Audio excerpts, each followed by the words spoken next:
নমস্কার বন্ধুরা, আমাদের বাংলার গল্পের সংকলনকে অব্যাহত রাখতে নিয়ে চলে এসেছি এক দারুণ রোম্যান্টিক স্টোরি, অবলীলাক্রমে। মোস্ট ইম্পর্টেন্টলি, স্টোরি টেলিংটাকে আরও ইন্টারেস্টিং করার জন্য কিছু স্পেশাল এফেক্টস ব্যবহার করা হয়েছে। সেটা কি শুনলেই বুঝতে পারবেন। আশা করি আপনাদের ভালো লাগবে, তাই আর দেরি না করে শুরু করে দিচ্ছি অবলীলাক্রমে। অখিলেশ নিখাদ ভালো ছেলে। মদ মেয়েমানুষ তো দূরের কথা, পান সিগারেটের পর্যন্ত বালাই নেই। যে কোনো উত্তেজক বস্তু থেকে নিজেকে সরিয়ে রাখেও। শেষ বুকের মধ্যে হইচই পড়েছিল বিশ্বকাপ ফাইনালে, যখন টনি ছক্কা মেরে বল মাঠের বাইরে বার করে দেয়।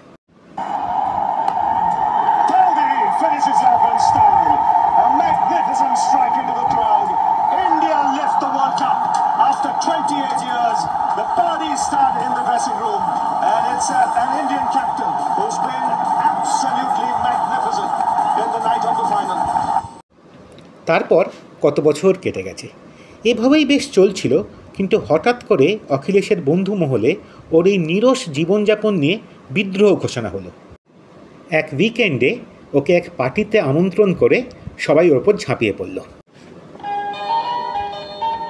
এরকম চলতে পারে না, কিছু একটা করতেই হবে, এক ঢোকে হুইস্কির পেগ শেষ করে বলল নিখিল। হ্যাঁ, নয় করে 34 বছর পার হয়ে গেল, জীবনের কিছুই তো উপভোগ করলি না। তাল মেলালো সমীর। তোদের কি মনে হয় নেশাভান ছাড়া জীবনে আর কিছু নেই? প্রতিবাদ করল অখিলেশ। আর প্রেম নাকি ওটাও আপনার অভিধানে নেশার পর্যায়ে পড়ে? বিমল টিপ্পনি কাটল। ওদের মধ্যে রাহুলটা সবচেয়ে ফচকে। ও কথা কেটে বলল, এবার বিয়েটা সেরেই ফেল, এখন না করলে পরে কোনো মাঝবয়সী খিটখিটে ডিভোর্সই জুটবে, তখন বুঝবি ঠেলা। পরে রবিবার আনন্দবাজারের পত্রিকায় পাত্রপাত্রী বিভাগে একটা বিজ্ঞাপন দিয়েই দিই, সময় নষ্ট না করে বলল সমীর। বাজে বকিস না তো, বিরক্ত প্রকাশ করল অখিলেশ। ডাল মে কুচ কালা হে, বিজ্ঞের মতো ঘাড় নাড়ল নিখিল। সত্যি করে বলতো, মনে কেউ ধরেছে না? মোটেই না, আত্মরক্ষায় বলল অখিলেশ। বললেই হবে, চোখ তো অন্য কথা বলছে গুরু। বিমল ঝাঁপিয়ে পড়ল ওর ওপরে। বলকে? সেরম কিছু নয়, মানে আমার ভালো লাগে আর কি, ঘাবড়ে গিয়ে স্বীকার করল অখিলেশ। পথে এসো বন্ধু। রাহুল যোগ দিল। তা মনের কথা জানিয়েছিস? পাগলের প্রলাপ, রেগে মেয়ে উঠল অখিলেশ। ভাবের ঘরে চুরি করিস না ভাই, ভালো মেয়ে আর টাটকা ইলিশ বেশিক্ষণ পড়ে থাকিস না, সমীরের সতর্কবার্তা এলো পেছন থেকে। রাত্রে ঘুম এলো না অখিলেশের। বারবার খালি ওই মেয়েটির মুখ ভেসে উঠছিল ওর সামনে। মেয়েটির নাম অখিলেশ জানে না, সত্যি বলতে আলাপ পর্যন্ত হয়নি। প্রতিদিন সকাল 8:15 কি 16-তে দেখা হয় মেয়েটির সঙ্গে, যখন ও তড়িঘড়ি করে মেট্রো ধরতে যায়। ঠিক তখনই সামনের গলি দিয়ে মেয়েটি বেরোয়। মোট 30 সেকেন্ড ওকে দেখার সুযোগ পায় ও। তারপর পাড়ার সেলুনের মুখটায় এসে একে অপরকে ছাড়িয়ে চলে যায়।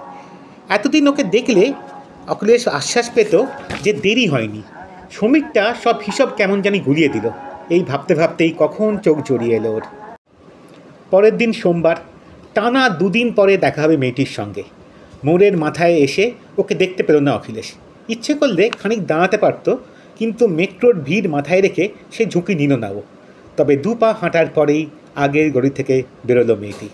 পরনে লাল সালোয়ার কামিজ, সাদা আঁচল, সদ্য ভেজা খোলা চুল, হাতে ঝোলা লাল ব্যাগ, কালো টাপারওয়্যারের লাঞ্চ বক্স, গোলাপি রঙের ফোল্ডিং ছাতা, পায়ে গোলাপি রঙের হাই হিল স্যান্ডেল, হাতের নেল পলিশের রঙ লাল, পায়ের নেল পলিশের মেরুন, গাঢ় লাল রঙের টিপ, হালকা লাল রঙের লিপস্টিক, কানে ঝোলা দুল, ডান হাতে ঘড়ি, বাঁ হাতে রংচঙে বালা, সুশ্রী, ফর্সা, স্লিম। বয়স 28 কি 29 হবে। ব্যাস, 30 সেকেন্ডে এর চেয়ে বেশি মাপা যায় না। মন্দ কাটছিল না দিনগুলো। তবে একদিন একটু বাড়াবাড়ি করে ফেলল অখিলেশ। বুধবারের সকাল, মোড় থেকে বেরিয়েই অখিলেশের চোখ পড়ল মেয়েটির ওপর। আজ পরনে বেগুনি রঙের শাড়ি, হাতকাটা ব্লাউজ, আকাশে কালো মেঘ, আর সেলুন থেকে ভেসে আসছে মোহাম্মদ রফির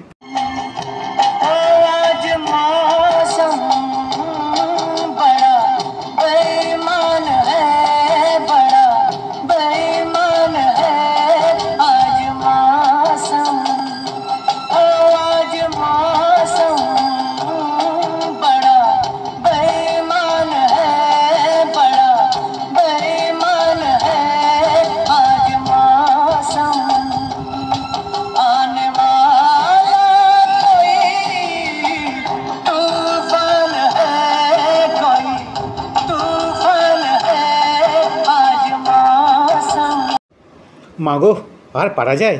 হাত পা শিথিল হয়ে গেল অখিলেশের। মুখোমুখি হওয়াতেই থমকে দাঁড়িয়ে গেল। এক্সকিউজ মি, অবাক হয়ে জিজ্ঞেস করলো মেয়েটি। আহা কি কণ্ঠস্বর!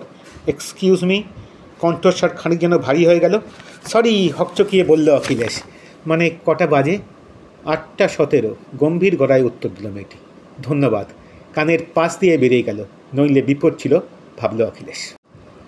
রবিবার মাছের বাজারে ইলিশের আগমন দেখে সমীরের কথাটা আকাশবাণীর মতো কানে বেজে উঠল অখিলেশে।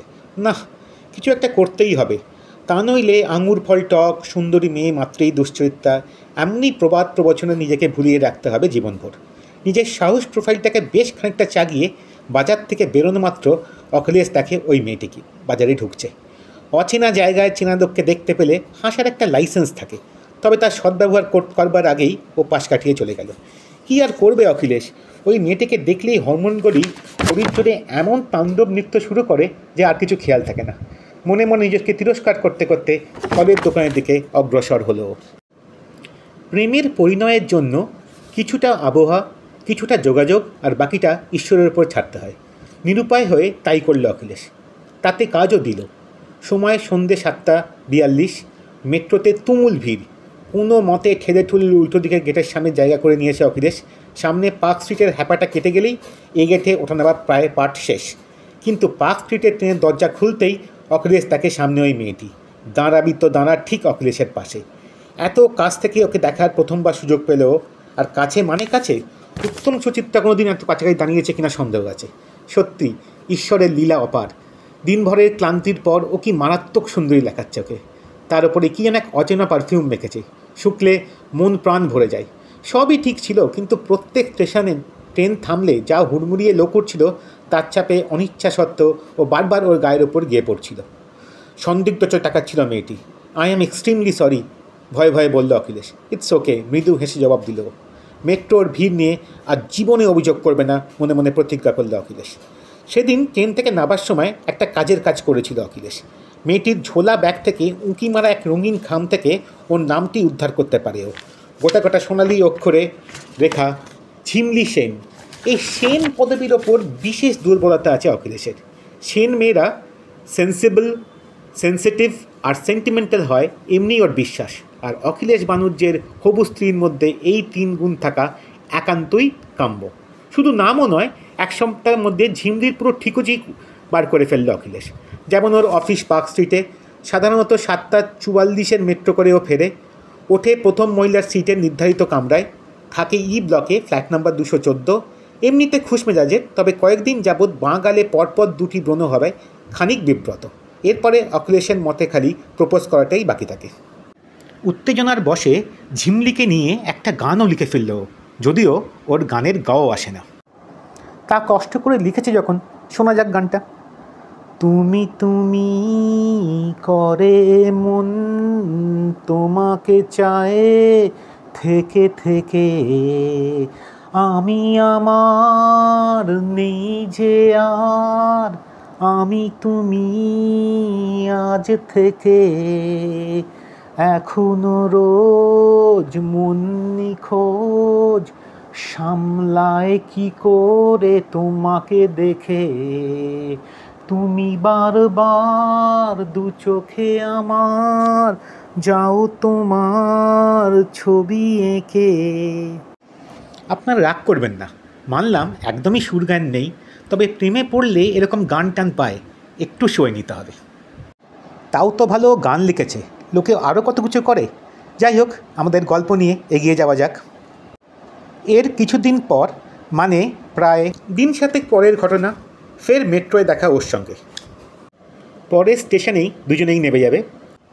স্টেশন নেতাজি ভবন, প্ল্যাটফর্ম ডান দিকে। আগলা স্টেশন নেতাজি ভবন, প্ল্যাটফর্ম দাহিনে তরফ। The next station নেতাজি ভবন, the platform is on the right side. হঠাৎ করে অখিলেশ ঠিক করে ফেলল আজ ঝিমলিকে মনের কথা বলবেই বলবে। তবে নেবে আর এক বিপদ, বাইরে ঝমঝমিয়ে বৃষ্টি। একরাশ বৃষ্টিতে ভিজে অটোতে উঠল দুজনে, বসবি তো বস পাশাপাশি। বৃষ্টির ছাঁট এড়াতে একটু ভেতর করেই বসতে হলো অখিলেশকে। এরকম গায়ে গা ঠেকিয়ে বসতে বেশ একটু অস্বস্তিই হচ্ছিল ওর।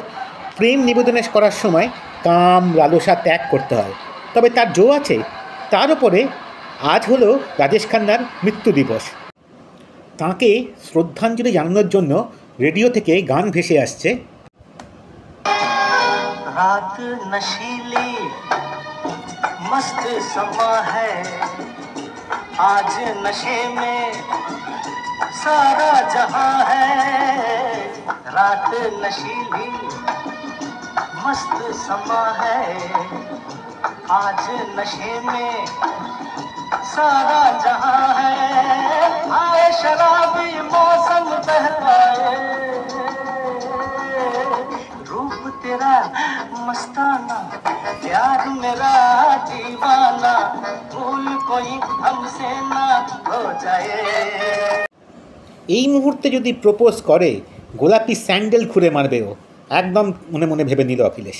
প্রেম নিবেদন করার পরিকল্পনা কাল অবধি মুলতবি করার সিদ্ধান্ত নিল। কথায় বলে সুযোগ বারবার করা নাড়ে না, এক্ষেত্রেও তাই হলো। ঝিমলি হঠাৎ হারিয়ে গেল, ওকে আর দেখা গেল না, না মোড়ের মাথায়, না মেট্রোর ভিড়ে, না রবিবারের বাজারে। প্রবল ছটফটানিতে এক সপ্তাহ পার হয়ে গেল। যখন দ্বিতীয় সপ্তাহতে ওর দেখা মিলল না, আর নিজেকে রুখতে পারল না অখিলেশ। সাহস সঞ্চয় করে অফিস ফেরত ওদের ফ্ল্যাটে পৌঁছে গেল, কিন্তু ফ্ল্যাটে তালা। কাকে খুঁজছেন? পেছন থেকে বয়স্ক ভদ্রলোকের কণ্ঠস্বর ভেসে এলো। অখিলেশ কিছু বলার সুযোগ দিল না ও। তার আগেই উনি বললেন, কেউ নেই, আজ ঝিমলির বিয়ে, এই তো দুবক্তর এই কমিউনিটি হলে আয়োজিত হচ্ছে। পাহাড় ভেঙে পড়ল অখিলেশের ওপরে। কপালে শেষমেশ এই লেখা ছিল। কমিউনিটি হলটা অখিলেশের ফেরার পথে পড়ে। আলোক সজ্জায় সজ্জিত ম্যারেজ হল, গেটের ওপরে বড় বড় করে লেখা ঝিমলি ওয়েডস সুজয়। ঝিমলিকে একবার শেষবার মতো দেখার প্রবল বাসনা জাগলো অখিলেশের। নতুন করে তো হারাবার আর কিছু নেই, এই ভেবে ভেতরে ঢুকে গেল ও। কিছু দূরে গিয়েই ঝিমলির দেখা মিলল। হালকা গোলাপি রঙের লেহেঙ্গাতে বেশ মানিয়েছে ওকে। ব্যাস, আর সহ্য করা যাচ্ছে না। অখিলেশ ফিরে যেতে লাগলো। Excuse me. ও ঘুরে তাকিয়ে দেখে সামনে ঝিমলি। ঝিমলি অখিলেশের দিকে এগিয়ে এসে বলল, আপনি এখানে? আর ভয় কি, যা হওয়ার তো হয়ে গেছে। অফিস ফেরার পথে ম্যারেজ হলটা পড়ল, আপনার নামটা দেখে মনে হলো উইশ করে যাই। আমার নাম? অবাক হয়ে বলল ঝিমলি। আপনার বিবাহিত জীবন সুখের হোক ঝিমলি, নির্ভয়ে বলল অখিলেশ। কি যাতা বলছেন? বিয়ে আমার দিদির, রেগে মেগে জবাব দিল। আপনার নাম ঝিমলি নয়? আজ্ঞে না, আমি ওর ছোটো বোন মিমলি। অখিলেশের মনে হলো যেন ডানা মিলে উড়ে যাবে। কী ব্যাপার বলুন তো, জিজ্ঞেস করলো মিমলি। আজ আর অখিলেশকে কেউ রুখতে পারবে না। দেখুন, আপনার না আমার না, সরি মানে আমার আপনার, কি বলছেন আমার আপনার, মানে আমার না আপনাকে বেজায় ভালো লেগে গেছে। মাসখানিক ধরে বলার চেষ্টা করছি, তবে বলতে আর পারছি না। আজ বলেই ছাড়বো। I love you Jhimli, sorry Mimli, অবলীলাক্রমে বলল অখিলেশ। ইতিমধ্যে বাইরে হইচই পড়ে গেছে, বর এসছে বর এসছে। এ সময়ের মধ্যে মিমলি অদ্ভুতভাবে হেসে বলল, যাক, আমি তো ভাবলাম আপনি বলতেই পারবেন না। এক বিন্দু সময় নষ্ট না করে পকেট থেকে মোবাইলটা বার করে ছবিটা তুলে নিল অখিলেশ। এটা কি হলো? মিমলি জিজ্ঞেস করল। এই হাসিটা কি হারিয়ে যেতে দেওয়া যায়? গর্বের সঙ্গে বলল অখিলেশ। এটা আমাদের ড্রয়িং রুমের ওয়ালে লাগাবো, 3 ফুট বাই 4 ফুট। সমাপ্ত।